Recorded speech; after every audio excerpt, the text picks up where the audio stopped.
pédagogie s'appuie sur la pédagogie perceptive. C'est une éducation spécifique au corps qui passe par une physiologie qui est tangible. Et c'est l'os, c'est le muscle, c'est la respiration, c'est les organes des sens.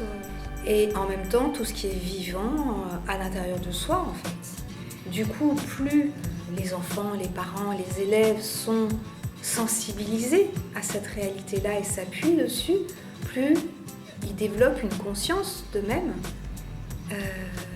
Et plus le corps devient un corps résonnant qui est en interaction avec l'extérieur, donc avec les sons, avec les autres, avec une ambiance, avec le silence.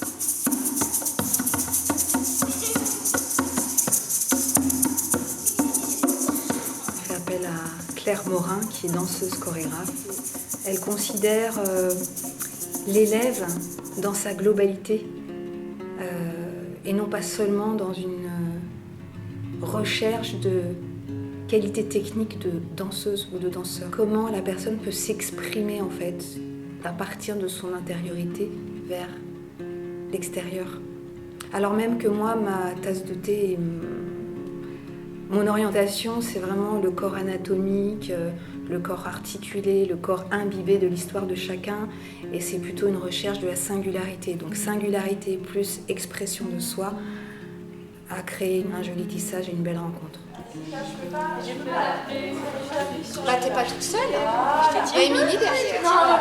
Vas-y, tu peux y aller. Émilie est là, super. Moi je m'appelle. Ce qui est intéressant dans ce genre de cadre, c'est que justement, lorsque chacun s'exprime dans sa singularité, il y a une validation aussi de soi. Et il y a une rencontre d'individu à individu dans quelque chose d'authentique en fait. Que ce soit le parent avec l'enfant, que ce soit l'enfant avec un autre enfant, que ce soit un adulte avec un autre adulte.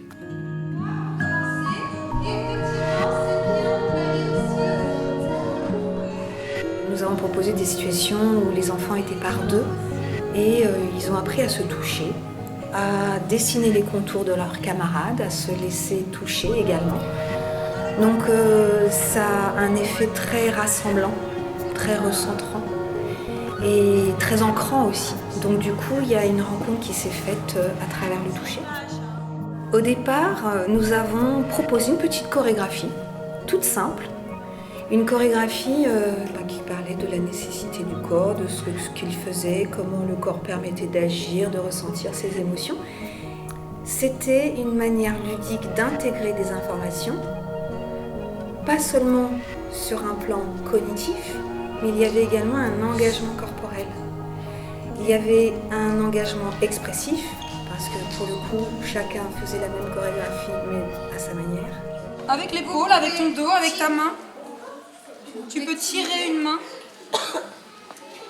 Et au fur et à mesure de travailler les appuis, comment l'autre me construit, comment je construis l'autre, comment chacun dans un appui équilibré peut permettre de gagner de l'énergie et de l'amplitude et de l'aisance, on a voulu créer justement une architecture vivante avec des appuis équilibrés.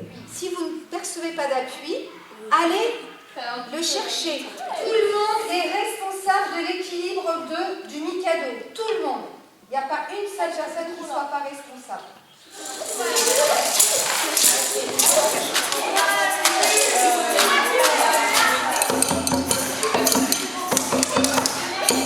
Cet atelier parents-enfants, c'est un espace commun que nous avons voulu créer pour créer du lien entre l'enfant, le parent, et le support qu'on a choisi, c'est le son. Voilà. Et cet atelier, on l'a appelé « Comment accorder son corps musical ».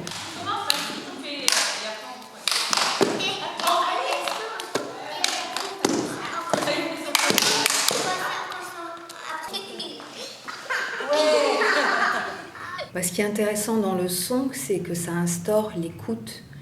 Et l'écoute instaure une communication qui n'est pas forcément verbale, donc ça a vraiment son intérêt. Et le son, ça a du rythme, ça entraîne le rythme. Et le rythme, c'est une structure. Donc c'est assez intéressant de structurer un groupe, les enfants, les adultes, autour d'un rythme commun. Moi, ce que j'ai surtout constaté, c'est combien les enfants avaient à apporter aux parents et combien les parents, finalement, n'étaient pas forcément à l'aise dans leur corps et dans leur expression, justement, ludique. Et grâce aux enfants et grâce à leur spontanéité, ça les a amenés un petit peu à se débrider.